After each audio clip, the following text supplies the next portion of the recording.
Le crayon d'Amélie dansait sur le carnet de croquis posé sur ses genoux, ses doigts effleurant le grain épais du papier. Autour d'elle, le salon familial semblait retenir son souffle, une habitude depuis quelques semaines. Le silence n'était rompu que par le cliquetis agressif de la vaisselle dans l'évier de la cuisine, où sa mère, Claudine, s'activait avec une énergie rageuse. Son père, lui, restait retranché derrière son journal, un mur de papier aussi infranchissable que son mutisme habituel. Bastien, son frère aîné, traînait son ennui entre le canapé et la fenêtre, son téléphone à la main, jetant des regards furtifs vers la cuisine, puis vers elle. Amélie tenta d'ignorer la tension palpable. Elle se replongea dans son projet, imaginer un petit jardin communautaire pour le quartier, un espace vert accessible qui pourrait tisser du lien social. C'était plus qu'un simple devoir pour son cours de design social, c'était une lueur d'espoir, une façon de croire qu'elle pouvait contribuer à quelque chose de beau, de positif. Elle leva les yeux, une idée brillante venant de germer. « Maman, j'ai pensé à quelque chose pour le projet dont je t'ai parlé. On pourrait intégrer des ateliers intergénérationnels, tu vois, pour que les plus âgés apprennent aux plus jeunes. » La réponse fusa, tranchante comme un éclat de verre. « Des ateliers ? Mais tu rêves, ma pauvre fille. Redescends sur terre un peu. Penser à des choses utiles, voilà ce que tu devrais faire. » Claudine sortit de la cuisine, les mains sur les hanches, son visage durci par une fatigue qui semblait plus profonde que le simple manque de sommeil. Une enveloppe à moitié déchirée dépassait de la poche de son tablier. Amélie sentit son enthousiasme se ratatiner. « Mais, c'est utile. C'est pour créer du lien, maman. » « Du lien ?» Le rire de Claudine fut bref et sans joie. « Le seul lien qui compte, c'est celui qui te permet de payer tes factures à la fin du mois. Et tes études de rêveuse, là, elles ne mèneront à rien de tout ça. C'est terminé, Amélie. » Le monde d'Amélie bascula. « Terminé ? Mais, comment ça, terminé ? J'ai été acceptée, j'ai mes bourses. Annulé. » Le mot tomba, lourd, définitif. « J'ai appelé l'école ce matin. C'est fini. Il n'y a plus d'argent pour ces bêtises. La vie, ce n'est pas dessiner des jardins pour les oiseaux. La vie, c'est travailler dur. Tu iras faire des ménages, comme moi j'ai dû le faire, comme d'autres avant toi. Au moins, c'est un vrai travail. Tu ne seras jamais rien de plus qu'une femme de ménage. » Chaque mot était une gifle. Amélie regarda son père, implorant son aide du regard. Il replia son journal lentement, méthodiquement, évitant ses yeux. « Ta mère sait ce qui est le mieux, » murmura-t-il sans conviction, avant de se lever et de quitter la pièce. Bastien, lui, restait figé, le visage pâle, incapable de croiser son regard. La trahison était multiple, silencieuse, assourdissante. Les larmes montèrent, brûlantes, mais une étrange froideur s'empara d'Amélie. La douleur était si vive qu'elle se transforma en une sorte de calme tranchant. Elle se leva, son carnet de croquis glissant au sol sans qu'elle y prête attention. Elle fixa sa mère, non plus avec supplication, mais avec une intensité nouvelle, presque dérangeante. « Vous croyez me condamner à une petite vie ?» Sa voix était basse, mais elle portait dans le silence soudain absolu du salon, « mais vous venez de me libérer. » Elle marqua une pause, laissant le poids de ses mots s'installer. « Je ne serai jamais ce que votre peur projette sur moi. Jamais. » Son regard balaya la pièce, s'attardant une seconde sur Bastien qui détourna les yeux, puis revint sur sa mère. « Et quand je réussirai, car je réussirai, ce ne sera pas contre vous, mais malgré vous. Maintenant, sors de ma vie. » C'est bien ce que vous vouliez dire, n'est-ce pas? Alors voilà, ne me cherchez plus. Je trouverai ma propre voie. Claudine resta bouche bée, la colère sur son visage remplacée par une incrédulité totale, peut-être même une pointe de panique devant cette fille qu'elle ne reconnaissait plus. Bastien semblait pétrifié. Le silence qui suivit les paroles d'Amélie était différent. Il n'était plus tendu, il était vide, sidéré. Sans un mot de plus, Amélie tourna les talons. Dans sa chambre, elle attrapa un sac à dos, y jetant quelques vêtements, ses carnets les plus précieux, son portefeuille contenant le peu d'argent qu'elle possédait. Chaque geste était mécanique, guidé par une détermination née du désespoir. Elle ne pleurait plus. Quand elle repassa par le salon, personne n'avait bougé. Ils la regardèrent passer comme une étrangère. Elle ouvrit la porte d'entrée. L'air frais de la fin de journée lui fouetta le visage. Elle jeta un dernier regard en arrière, non pas vers sa famille, mais vers la porte qui se refermait sur son ancienne vie.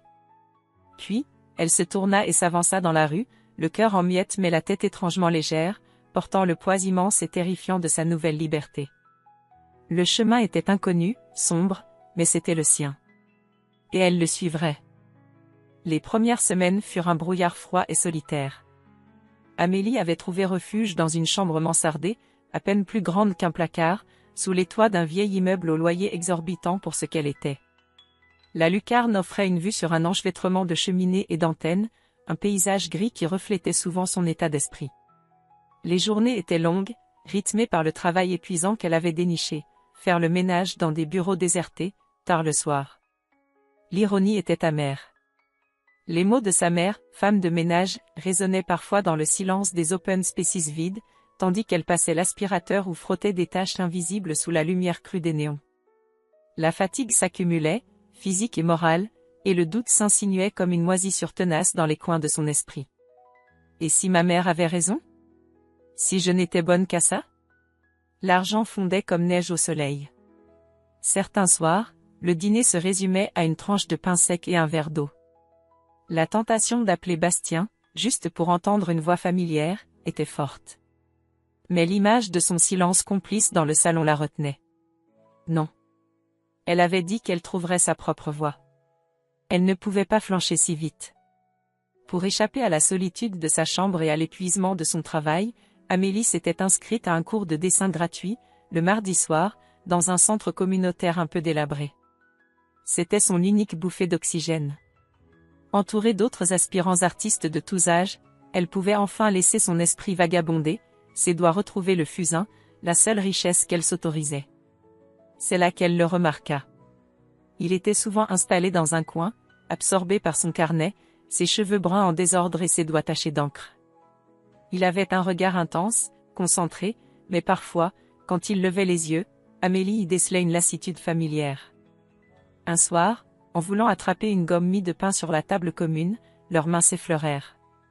Un contact bref, électrique. Il leva les yeux vers elle, un léger sourire flottant sur ses lèvres. « Désolé » murmura-t-il, sa voix un peu rauque. « Non, c'est moi, pardon » répondit Amélie, sentant une chaleur inhabituelle monter à ses joues. Plus tard, alors qu'elle rangeait ses affaires, il s'approcha timidement. « J'aime beaucoup ce que vous faites » dit-il en désignant son dernier croquis, une esquisse rapide des toits vus de sa lucarne. Il y a quelque chose de vrai. Même dans la tristesse des cheminées. Amélie fut surprise par sa remarque. Il ne s'était pas contenté de regarder, il avait vu. Merci. Je m'appelle Amélie. Gaspard. Il lui tendit une main maculée de fusain, qu'elle serra avec un sourire timide. Ce fut le début de conversations fragmentées, échangées à voix basse pendant les pauses du cours, sur l'art, la difficulté de créer, les petits boulots qui paient les factures mais vident l'âme. L'autre refuge d'Amélie était une petite librairie d'occasion, le temps retrouvé, tenue par une dame âgée à l'allure sévère mais au regard pétillant, Madame Élodie. Amélie y passait des heures, les jours où elle ne travaillait pas, feuilletant de vieux ouvrages d'art et de design, cherchant l'inspiration à moindre coût. Madame Élodie l'observait souvent par-dessus ses lunettes en demi-lune, sans jamais la presser. Un après-midi pluvieux, alors qu'Amélie hésitait devant un livre sur l'architecture sociale, visiblement trop cher pour elle, la libraire s'approcha. « Celui-là est excellent, mais un peu théorique, » dit Madame Élodie de sa voix posée. « Si le design au service des gens vous intéresse vraiment, jetez un œil à ceci. » Elle sortit de derrière son comptoir un exemplaire usé d'une revue spécialisée des années 70, introuvable ailleurs. Des projets concrets, innovants pour l'époque. Vous pouvez le consulter ici tant que vous voulez. Ou l'emprunter, si vous me promettez de le couvrir. Amélie fut touchée par cette confiance inattendue. Ce petit geste, cette reconnaissance de son intérêt réel, valait plus que de l'argent. Madame Élodie devint une source discrète de conseils, lui signalant une conférence gratuite, lui prêtant un livre rare, lui offrant parfois un thé chaud et 5 minutes de conversation qui lui réchauffaient le cœur. Malgré l'épuisement, Amélie s'accrochait. Les nuits, après le travail, elle ne dormait pas toujours. Penchée sur la petite table branlante de sa chambre, à la lumière faible d'une lampe de chevet, elle dessinait, elle écrivait. Elle suivait des tutoriels sur son téléphone à l'écran fissuré, apprenait les bases d'un logiciel de design grâce à une version d'essai. Elle envoyait des dizaines de mails pour proposer ses services bénévolement, juste pour acquérir de l'expérience, essuyant refus après refus. Chaque petit croquis terminé, chaque nouvelle compétence apprise était une victoire minuscule contre le désespoir, une graine semée dans un sol aride, avec l'espoir fou qu'elle finirait par germer. Elle survivait, oui, mais plus important encore, elle commençait, lentement, douloureusement, à semer les fondations de son avenir. L'espoir est une chose fragile. Amélie l'apprit à ses dépens un matin gris d'automne. Elle avait mis toutes ses économies et ses nuits blanches dans la préparation d'un dossier pour une bourse d'aide à la création, celle qui aurait pu lui permettre de souffler, de se consacrer enfin pleinement à ses études de design social qu'elle poursuivait en pointillé, en autodidacte acharné. La réponse arriva par email, laconique, impersonnelle. Nous regrettons de vous informer que votre candidature n'a pas été retenue. Le coup fut rude. Elle resta assise sur sa chaise branlante, fixant l'écran, le souffle court. C'était comme si une porte se fermait violemment, la laissant dans le couloir froid de ses petits boulots. Pour ajouter à l'ironie cruelle, la semaine suivante, l'entreprise de nettoyage lui annonça la fin de son contrat, restriction budgétaire. La précarité revenait la hanter, plus menaçante que jamais. Le seul point lumineux dans cette grisaille était Gaspard. Leur complicité, née au milieu des fusains et des esquisses, s'était épanouie. Ils partageaient désormais plus que des pauses de cours, des cafés brûlants à 2 € dans des gobelets en carton, de longues marches le long des quais où ils refaisaient le monde, des visites silencieuses dans les salles moins fréquentées des musées gratuits.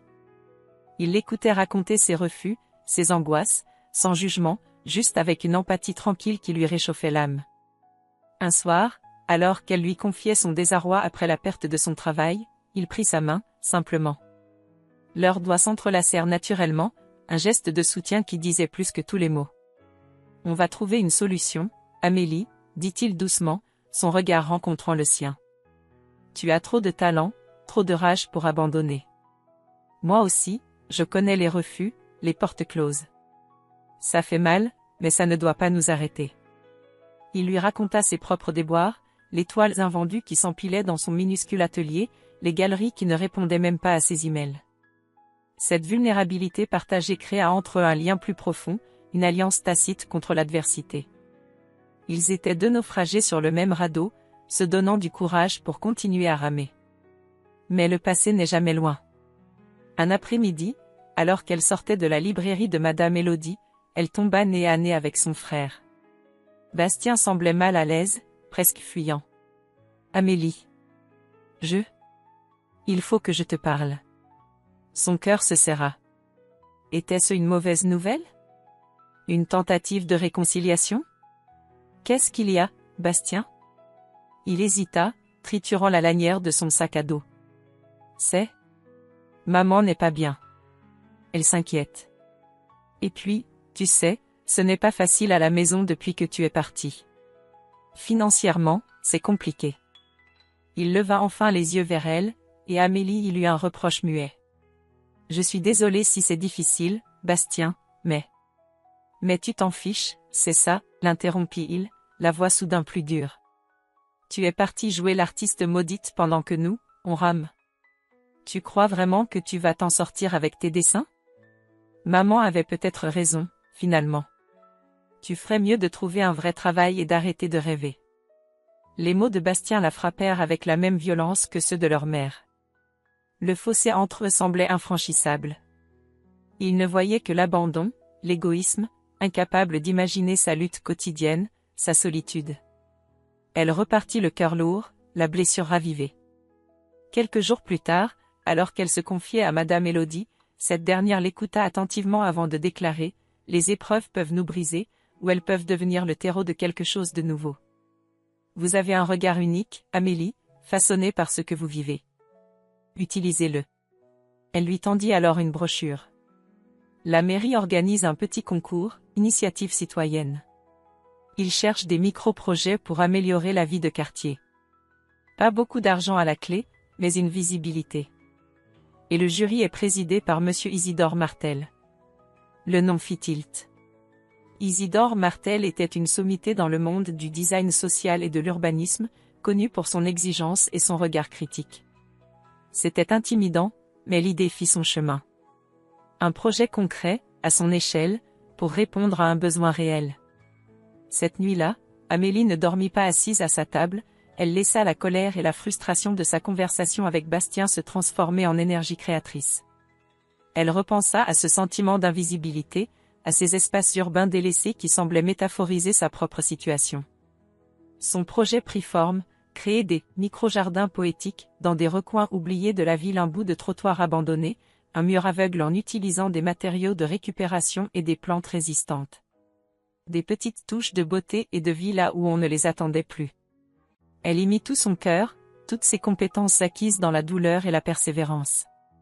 Elle déposa son dossier juste avant la date limite, le cœur battant.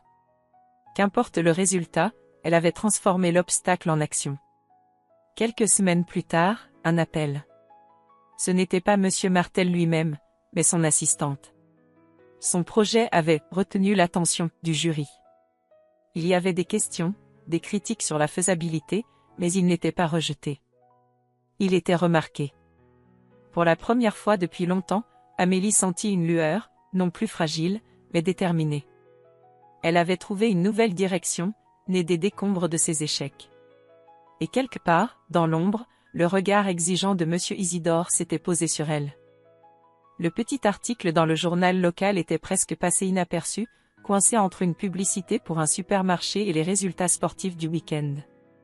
Mais pour Amélie, la photo de son micro-jardin poétique, quelques planches de bois de récupération débordant de capucines et d'herbes folles sur un bout de trottoir gris représentaient une victoire éclatante. Son projet, choisi parmi plusieurs autres initiatives citoyennes, avait reçu une petite subvention, plus important encore, l'approbation enthousiaste des habitants du quartier. Même Monsieur Isidore Martel, lors de la petite cérémonie de remise des prix, lui avait glissé un compliment laconique mais sincère sur l'intelligence sensible de son approche. Ce n'était pas encore la grande réussite, mais c'était une preuve tangible. Une preuve qu'elle n'était pas qu'une rêveuse, qu'elle pouvait créer du concret, du beau, malgré tout. Elle partagea la nouvelle avec Gaspard autour d'un chocolat chaud, dans leur café habituel. Ses yeux brillaient d'une fierté sincère pour elle. « Tu vois ? Je te l'avais dit, » sourit-il, sa main trouvant la sienne sur la table. « C'est juste le début, Amélie. » Ce soutien indéfectible était son ancre dans la tempête persistante de sa vie. Mais les nouvelles, même petites, voyagent vite dans une ville. Quelques jours plus tard, alors qu'elle rentrait de l'installation d'un nouveau micro-jardin, elle trouva Bastien qui l'attendait au bas de son immeuble. Il avait l'air différent de la dernière fois, plus pâle, les traits tirés, une nervosité palpable dans sa posture. « Il faut absolument que je te parle, Amélie, » dit-il d'une voix basse, presque suppliante. « Pas ici. On peut marcher ?» Intriguée et méfiante, elle accepta. Ils marchèrent en silence pendant plusieurs minutes, le long d'un canal où l'eau stagnante reflétait le ciel bas. Finalement, Bastien s'arrêta, incapable de la regarder en face. « Ce que je t'ai dit, l'autre fois. J'étais un idiot. Un lâche. » Il déglutit difficilement. « Il y a quelque chose que tu dois savoir. Sur maman. » « Sur, pourquoi elle a fait ça ?» Amélie sentit un frisson glacial lui parcourir l'échine. « Fait quoi ? Me mettre à la porte ? Me traiter comme une moins que rien ? Oui, mais, ce n'est pas juste de la méchanceté. C'est plus compliqué. » Il leva enfin des yeux tourmentés vers elle. Juste avant qu'elle te dise tout ça, elle avait découvert quelque chose. Papa, il avait joué. Beaucoup. Des dettes énormes, cachées depuis des mois. On risquait de tout perdre. La maison, tout. Maman était, hors d'elle. Paniquée. Amélie écoutait, pétrifiée, les bruits de la ville s'estompant autour d'elle. Bastien continua, la voix brisée. Je l'ai entendu pleurer la nuit. J'ai entendu des bribes de conversation avec papa. Elle disait qu'elle ne pouvait pas te laisser sombrer avec nous. Qu'il fallait que tu te débrouilles seule, que tu deviennes forte tout de suite, avant que tout s'écroule.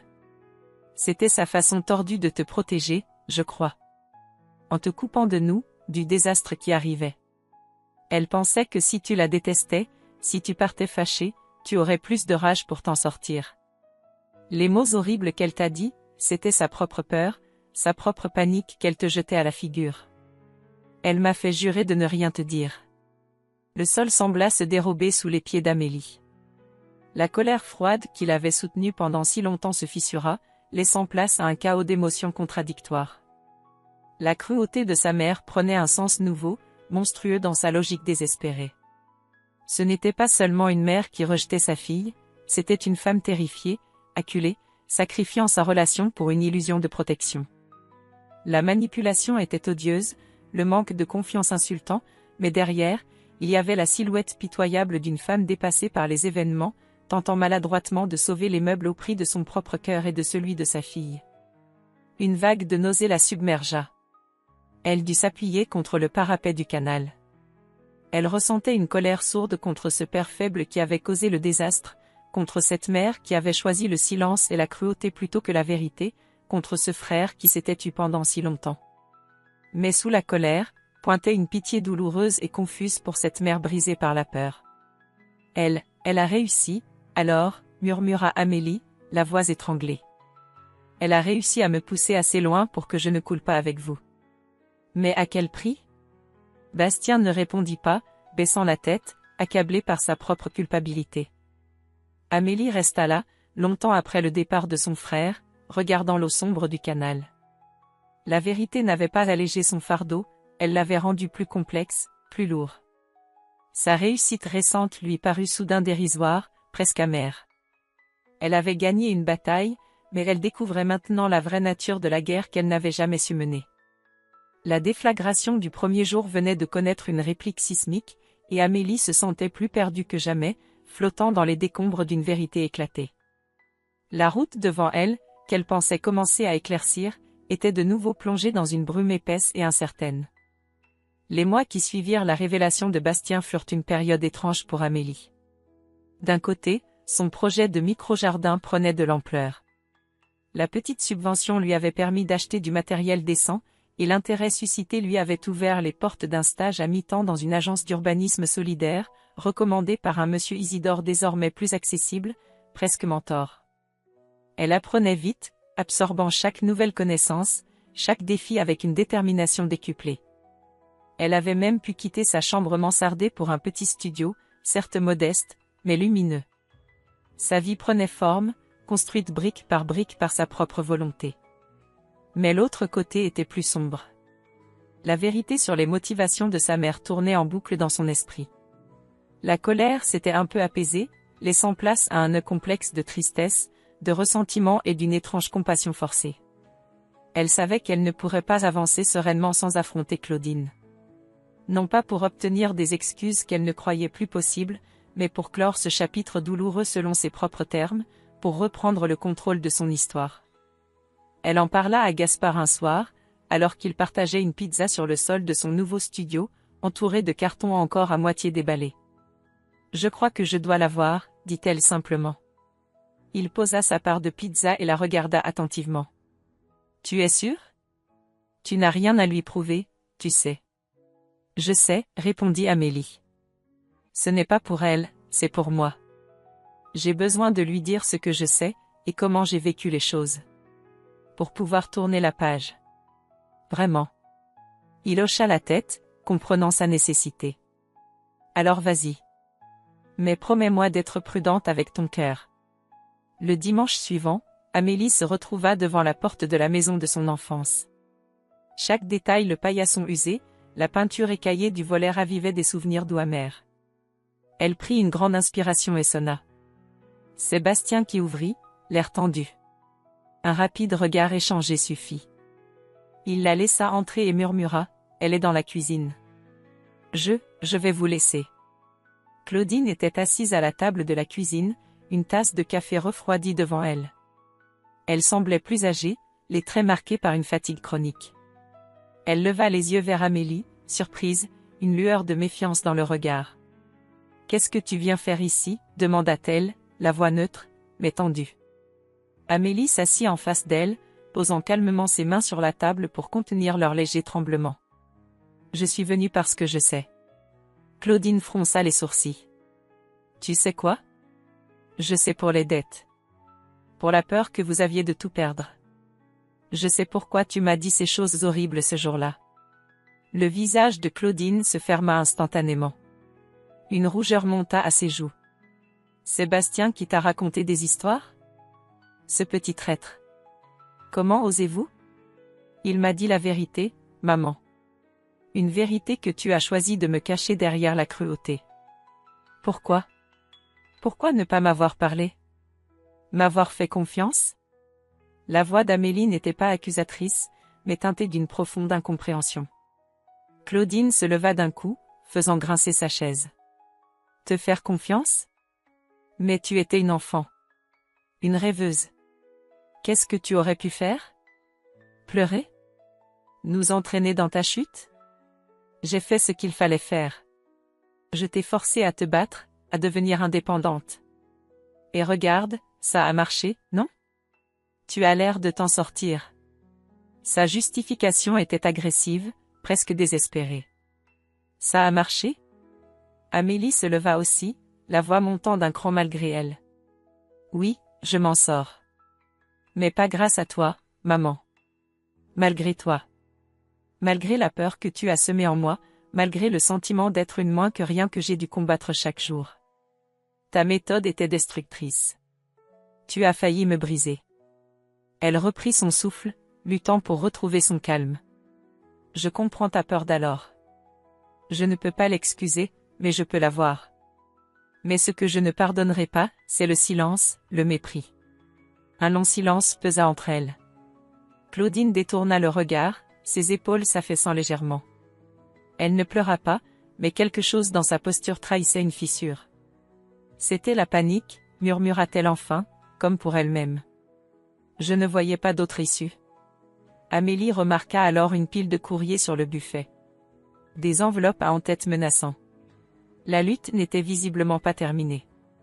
Son ancienne promesse lui revint en mémoire, « Je ne reviendrai que lorsque vous aurez besoin de moi. » Elle sortit un papier de son sac. C'était une brochure d'une association d'aide aux personnes surendettées qu'elle avait trouvée lors de ses recherches pour un projet.